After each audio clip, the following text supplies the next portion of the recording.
मित्रांनो नमस्कार. प्रवासाचे ठोकताले तुम्ही कितीही ठासून कागदावर मांडलेत तरी त्याची प्रत्यक्ष अंमलबजावणी करताना भल्याभल्यांची दमछाक होते. आता हेच बघा ना, ग्वाल्हेरचा किल्ला बघण्यासाठी आमचं नियोजन होतं 8व्या दिवसाचं, पण उजाडला 9वा दिवस. काहीतरी आगळं वेगळं पाहण्याची उत्कट इच्छा ज्या वेळेला आपल्या मनात दाटून येते ना, त्यावेळेला आपली पावलं इतिहासाच्या या पाऊल खुणा शोधण्याच्या नादात या अशा किल्ल्यांवर येऊन धडकतात. ग्वाल्हेरचा फोर्ट आणि हा त्याकडे जाणारा रस्ता म्हणजे इतिहासाच्या पाऊल खुणांवरून चालत वर चढण्याचा एक अद्भुत अनुभवच आहे. पायथ्यापासून सुरू होणारा हा वळणदार घाट रस्ता, दोन्ही बाजूनी उंच कातळ आणि प्राचीन शिल्पांनी सजलेला, प्रत्येक वळणावर एक नवीन कथा सांगतो. हळूहळू वर चढताना खाली दिसणारे ग्वाल्हेर शहर आणि वर उभा ठाकलेला भव्य किल्ला मन मोहून टाकतो.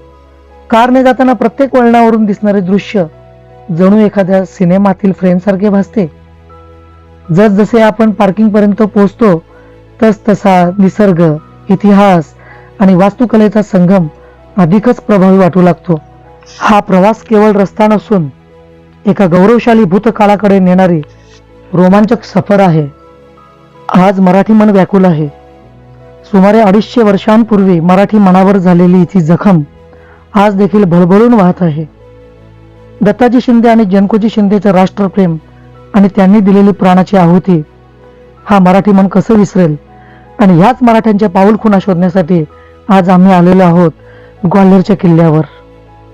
मराठ्यांचा अचाट पराक्रम आणि जाज्वल्य राष्ट्रभक्ती या व्हिडिओच्या माध्यमातून मी अधोरेखित करण्याचा प्रयत्न करणार आहे. हा व्हिडिओ तुम्हाला आवडला असेल तर नक्की लाईक करा, तुमच्या मित्रांसोबत शेअर करा आणि तुमचं मत आम्हाला कमेंट करून सांगा. मित्रांनो, संध्याकाळची वेळ आहे, 4:45 वाजले. ग्वाल्हेरच्या किल्ल्यामध्ये आम्ही एंट्री करतोय. फॉरेनर्स वगैरे बघायला भेटले. चढ बघा कशी आहे, चढ दाखव. एकदम खडी चढ आहे किल्ल्याच्या वरपर्यंत. ह्या लोकांनी पार्किंग दिलेली आहे, गाडी वरपर्यंत जाते. आता थोड्याच वेळात पार्किंग येईल. पार्किंग स्लॉटमध्ये आपली गाडी पार्क करून आपण मग पुढे जाणार आहोत. 6 वाजताची वेळ आहे किल्ला बंद होणे. उत्तर भारतात प्रामुख्याने थंडीच्या दिवसांमध्ये किल्ला बंद होणे किंवा किल्ल्याचे दरवाजे उघडणे ह्या सर्व गोष्टी सूर्योदय आणि सूर्यास्ताच्या वेळेनुसार ठरवल्या जातात. त्यामुळे संध्याकाळी येणाऱ्या पर्यटकांची अक्षरशः तारांबळ उडते. वेळ खूप कमी असतो. ग्वाल्हेर फोर्ट कडे जाताना पायथ्यापासून वरच्या रस्त्यावर दोन्ही बाजूनी दिसणाऱ्या वास्तू इतिहासाची जिवंत साक्ष देतात. सुरुवातीला दिसणाऱ्या प्रचंड कातळ भिंती आणि त्यावर कोरलेल्या जैन तीर्थंकरांच्या मूर्ती या इसवी सन 7व्या ते 15व्या शतकातील शिल्पकलेचे उत्कृष्ट उदाहरण मानल्या जातात. थोडं पुढे जाताना भव्य दरवाजे दिसतात, जसे की हातीपोल आणि बादलघर गेट. हे दरवाजे संरक्षणात्मक वास्तुकलेचे उत्तम नमुने आहेत, जे शत्रूंच्या आक्रमणापासून किल्ल्याचे रक्षण करण्यासाठी बांधले गेले. रस्त्याच्या कडेला दिसणाऱ्या भिंती निळ्या हिरव्या टाईलची सजावट आणि कोरीव नक्षीकाम राजा मानसिंग तोमर यांच्या काळातील म्हणजे 15वे शतक या शतकातील कला आणि स्थापत्य शैली दर्शवते. ही टाईल वर्क शैली त्या काळात अत्यंत प्रगत मानली जायची. जसजसे आपण वर चढतो तसे संपूर्ण रस्ता एक भव्य राजमार्ग असल्याचा अनुभव देतो, जिथे प्रत्येक दरवाजा, प्रत्येक भिंत आणि प्रत्येक शिल्प आपल्या ग्वाल्हेरच्या समृद्ध इतिहासाची आणि अभेद्य संरक्षण व्यवस्थेची कथा सांगते. हा 2 मिनिटांचा प्रवास म्हणजे केवळ चढाई नाही, तर प्राचीन भारताच्या स्थापत्य कलेचा आणि सांस्कृतिक वैभवाचा एक थरारक अनुभव आहे.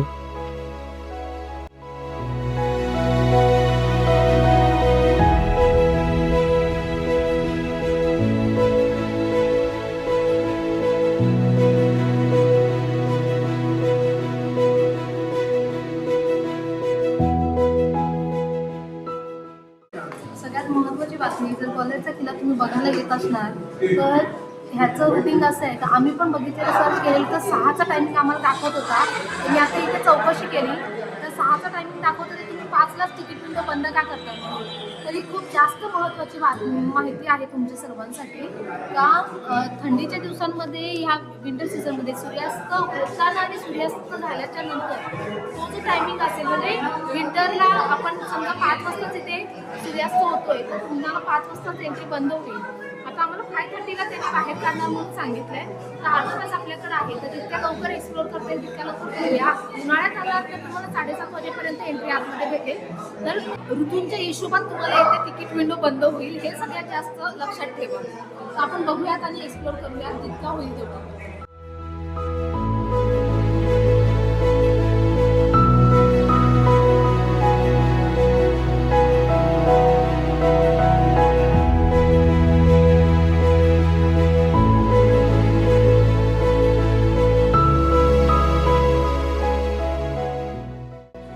एकमेव द्वितीय असा किल्ला, याला किल्ला म्हणावं की महाल म्हणावं तेच कळत नाही. कारण किल्ल्याची जडणघडण बांधणी अशा पद्धतीने नसते. ही अशी नकाशी, ही बुट्टेदार कोरीव काम, हे बघा हे असे पिलर्स, हे असे किल्ल्यामध्ये असतात काय. मराठीशाहीची लोक महाराष्ट्रातून ग्वाल्हेरमध्ये आली आणि इथे त्या लोकांनी इतकं मोठं साम्राज्य उभं केलं. खूप मोठी गोष्ट आहे आणि अभिमानास्पद सुद्धा आहे. किल्ला म्हणावं की पॅलेस म्हणावं, महाल म्हणावा, काय म्हणावं शब्द नाहीत.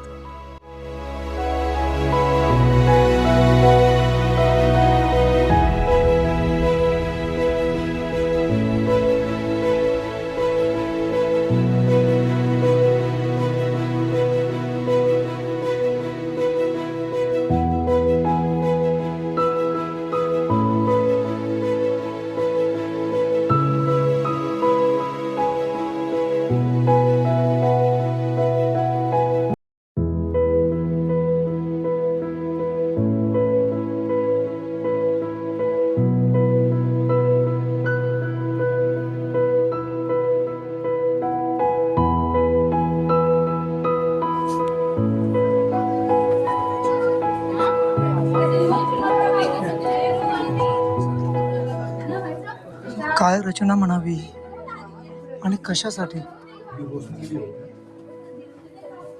याचं काय उद्दिष्ट असेल, काय हेतू असेल, काहीच कल्पना येत नाही.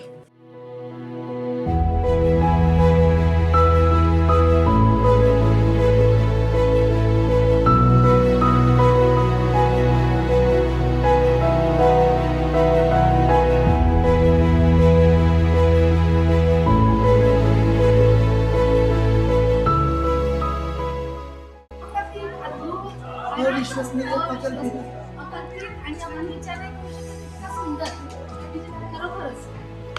आणि जणू काही भूलभुलैया इथे आपण आलोय.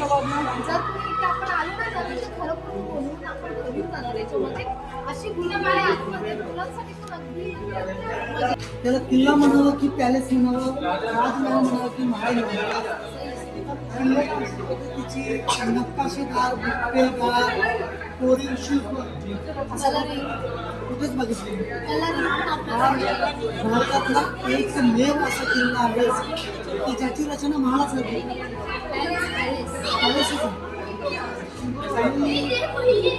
उंच तटबंदी, मजबूत दरवाजे, प्रचंड असं परिसर, त्यामुळे या किल्ल्याला म्हणतात भारताचं जिब्राल्टर. बघण्यासारखं खूप आहे. संध्याकाळचे 5 वाजलेले आहेत.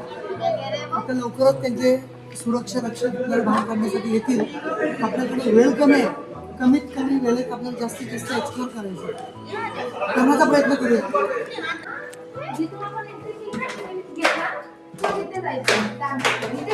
आमचा राहू इकडून तिकडे हुंदडतोय आणि नक्की कुठून जावं, कसं जावं तेच कळत नाही. जर एखादं मूल आपल्या हातातून जर निसटलं आणि कुठेतरी इकडे तिकडे गेलं तर शोधणं देखील कठीण आहे. याच्यात हा भूलभुलैया आहे, भूलभुलैया. इथे ना एक फळ वाटायचा चोर दरवाजे वाटतं. इथून तुम्ही डायरेक्ट आतमधून पुढे घेऊन खालून रस्ता आहे. चोर वाट अशा पद्धतीने चोरवाट बनवलेली आहे. आणि खाली तुम्ही बघितलं जे महिलांसाठी स्नानगृह आहे ते बघितलं का तुम्ही? बघितलं. आपण जाऊन येतो मध्ये. हा एक वेगळी सभागृह आहे की काय माहित नाही. ऍक्च्युली गाईड घेतल्यानंतरच या सगळ्या गोष्टी माहीत होतील की हे आहे काय नक्की. ही बैठकीची खोली आहे की खलबतखाना आहे काय. हे राहू तिकडे गेला त्याच बाजूला. कुठल्याही किल्ल्याला जर भेट द्यायची म्हटलं तर गाईड शिवाय पर्याय नाही. गाईड हा तुम्हाला घ्यावाच लागेल.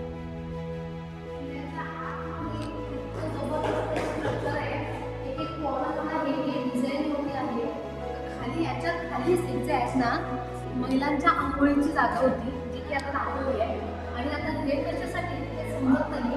आणि मुघलांच्या राज्यामध्ये जे आता महिलांचं स्नानगृह होतं, मुघलांच्या राज्यामध्ये जेव्हा हा मुघलांच्या ताब्यात गेला त्यावेळेस हा जो खालचा स्नानगृह होता तो भला मोठा होता. त्याला कमी कमी करून त्या लोकांनी त्या ठिकाणाला जेल बनवलेलं. जे कैदी असतील ना त्यांना ठेवण्याचं ठिकाण ते बनवलेलं. एक तळघर आहे म्हणून त्याला तिथे जागा दिली. तर आता आपण बघूयात आणखीन काय काय बघायचं आहे. एक्साइटेड आहोत आणि बघेल तेवढं कमी आहे. असं म्हणतात की किल्ला हा 8व्या-9व्या शतकात बांधला गेलेला आहे. तोमर, मुघल सल्तनत, मराठे, नंतर ब्रिटिश.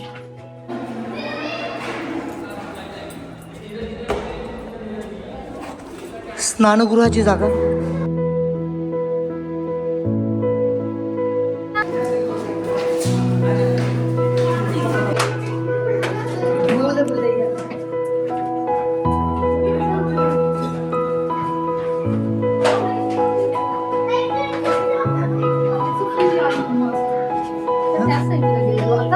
खालून जायचं, इथून जायचं. वरती सर वरती. आपण इथून आलो. हो हो. भूलभुलैयामध्ये गुरफटले गेले बघा. कुठून जायचं ते कळत नाही. तर जिकडे बघाल तिकडे पायऱ्या. दुश्मन जरी आतमध्ये घुसला तरी त्याला एवढं सहजरित्या हा रस्ता सापडणार नाही. तो इथंच गोल गोल फिरत.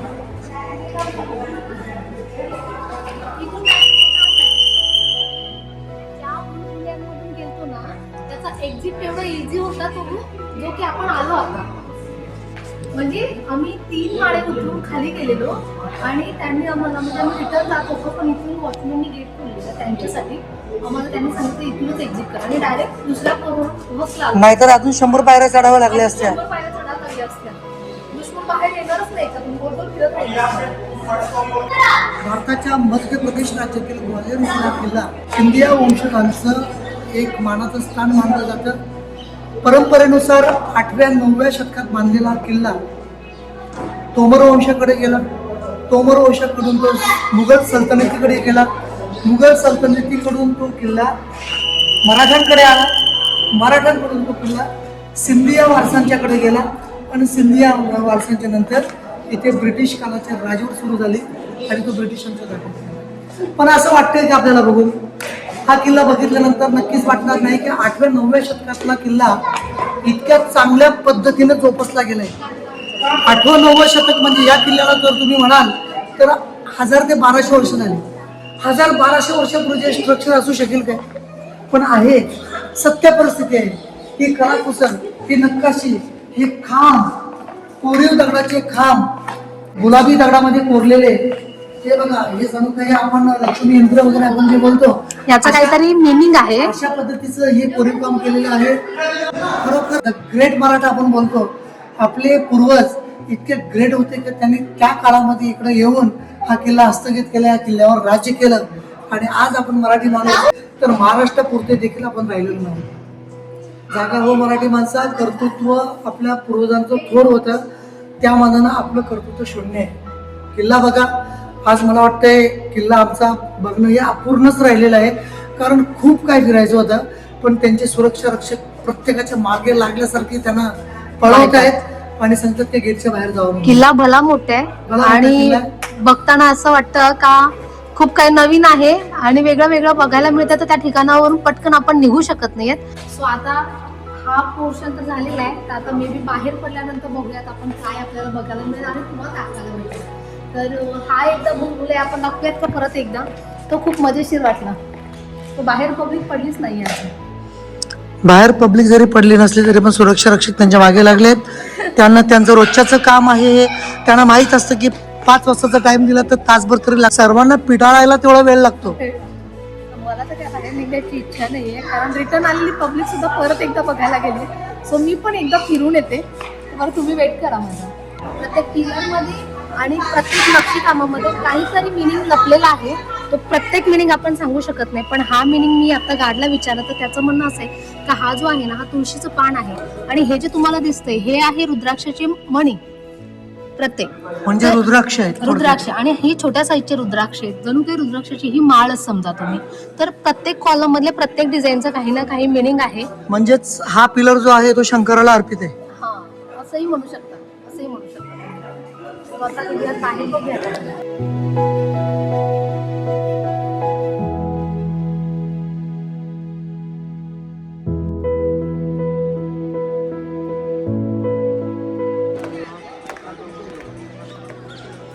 सांगायला खेद वाटतो की समोरचा हा जो गेट आहे हा गेट आता बंद झालेला आहे आणि हे सगळं एक्सप्लोअर करण्याचं आमचं राहिलेलं आहे. बॅड लक.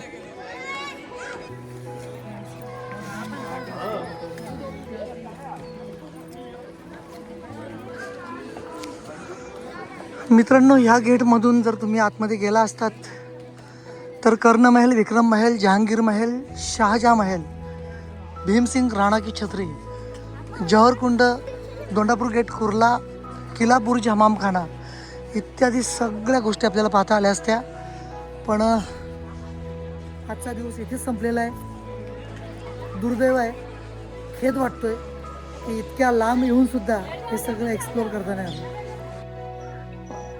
मित्रांनो, समोर दिसत आहे तो बादलगड गेट.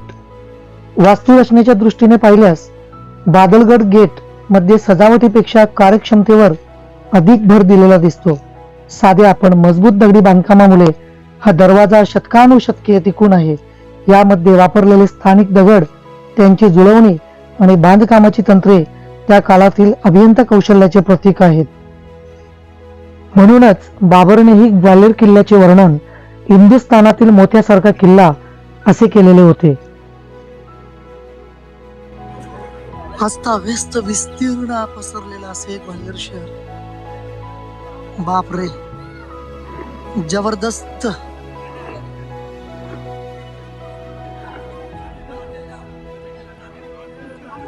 आणि ही लोक पायी उतरून खाली चाललेत, म्हणजे हा पैदल मार्ग आहे. पण आम्ही वाहनाने आलोय, आमची गाडी तिकडे पार्किंगला उभी आहे. तटबंदी, बुरुज, तटबंदीवरील नकाशी या सगळ्या गोष्टी पाहून अक्षरशः डोळ्याचं पारणं फिटतं. इतिहासात ग्वाल्हेर किल्ल्यावर अनेक राजवंशांनी राज्य केले. तोमर, मुघल, मराठे आणि शेवटी ब्रिटिश या सर्व काळात बादलगड गेट सारख्या दरवाजांनी किल्ल्याच्या सुरक्षिततेत महत्वाची भूमिका बजावली. आणि अशा भक्कम दरवाजांमुळेच हा किल्ला इतका अभेद्य मानला जायचा. मित्रांनो, संध्याकाळचे 9 वाजलेले आहेत. मध्य प्रदेश मधील ग्वाल्हेर सोडून आम्ही निघालेलो आहोत आग्र्याला. रस्त्यात आम्हाला हा धाबा लागला, पप्पूदा धाबा. माझ्या मागे तुम्ही बघू शकता. तर तिथे संध्याकाळचं डिनर करण्यासाठी आम्ही थांबलोय आणि इकडून आता आग्र्याच्या दिशेने निघतोय. तिथे एक 10 वाजेपर्यंत पोहोचणार. थंडीचं प्रमाण जे आहे आत्ता पुन्हा एकदा खूप वाढलेलं आहे आणि दाट धुकं सुद्धा दिसायला लागले. माझ्या मागे नॅशनल हायवे. स्वेटर काढलेले आम्ही पुन्हा घातले. जेवण करून जितकं लवकर आम्हाला आग्र्याला पोहोचता येईल तितकं लवकर पोहोचण्याचा आम्ही प्रयत्न करू.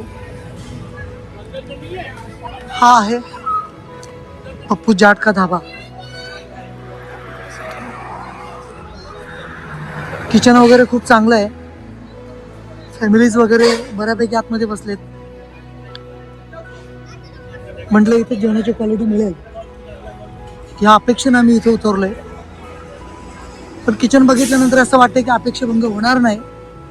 10 मिनिटांमध्ये जेवण येईल. जेवण उरकून लवकरात लवकर पुढचा प्रवास. दाट धुक्यातून वाट काढताना आपल्या गाडीतील सुरक्षा यंत्रणेने देखील हात वर केले. वर्षभरात कधी न पाहिलेले इंडिकेशन डिस्प्लेवर पाहायला मिळाले. मित्रांनो, रात्रीचे 10:10 झालेत आणि आता आम्ही निघालो आग्र्याच्या दिशेने. आग्रा केवळ इथून 50 किलोमीटर अंतरावर आहे आणि आम्ही लोकांनी निर्णय घेतलेला आहे की आग्र्याला पोचायचं. तर धुक्यातून गाडी चालवणं तितकंसं सोपं नसतं हे मला तुम्हाला सांगायचं आहे. आणि समोरची परिस्थिती बघा काय आहे. ती विजिबिलिटी नाहीचे बरोबर आहे. नाहीचे बरोबर, काहीच दिसत नाही. तरी सुद्धा आम्ही निघालो. का तर आमच्या सोबत जे लोक आहेत त्यांचा असा आग्रह आहे की आपल्याला आग्र्याला पोचायचं आहे. ठीक आहे म्हटलं, तुम्हाला आग्र्याला पोचायचं आहे ना, म्हणताय ना तुम्ही, आपण जाऊयात. निघालो आम्ही बिंदास. हर हर महादेव. छत्रपती शिवाजी महाराज की जय. एलकोट एकविरा माते की. सर्वसाधारणपणे मी प्रत्येक व्लॉग मध्ये हेच सांगत असतो की रात्रीचा प्रवास करणं हे आमच्या प्रकृतीच्या विरोधात आहे. पण बहुमताचा जो कौल असतो तो कधी कधी आपल्याला प्रवासात मान्य करावा लागतो. आमच्या सोबतच्या ज्या 2 गाड्या होत्या त्यांचा असा आग्रह होता की आजच्या आज आपल्याला आग्र्याला पोहोचायचंच आहे. त्या आग्रहास्तव आम्हाला सुद्धा त्यांच्यासोबत जावं लागलं. म्हणूनच म्हणतोय की प्रवासामध्ये समविचारी लोक आपल्या सोबत असावीत की जेणेकरून सेफ्टी आणि सेक्युरिटीचा प्रश्न उद्भवू नये. आणि विशेष करून आपण जर परराज्यात असू तर तिथे ह्या समस्या अधिक गडद होत जातात. It's all horrible bro. 11:15 वाजलेत रात्रीचे आणि आम्ही चालतोय. 32 किलोमीटरचं अंतर आहे आग्र्याचं आणि समोर काहीच दिसत नाही आणि भीती देखील वाटते. आमच्या 2 गाड्या पुढे गेलेत आणि आम्ही एकदम 25-30 स्पीडने चाललोय आणि माझ्या मागच्या गाड्या त्याच स्पीडने आहेत ज्या मला फॉलो करत आहेत. Very danger. अशा पद्धतीची ड्रायव्हिंग आयुष्यात पहिल्यांदा करतोय आणि एक प्रकारचा ऍडव्हेंचर आहे. रिअल ऍडव्हेंचर आहे. जीवाचा धोका पण आहे ऍडव्हेंचर मध्ये, पण पत्करला आम्ही तो धोका. Let's see. गणपती बाप्पा मंगल मूर्ती.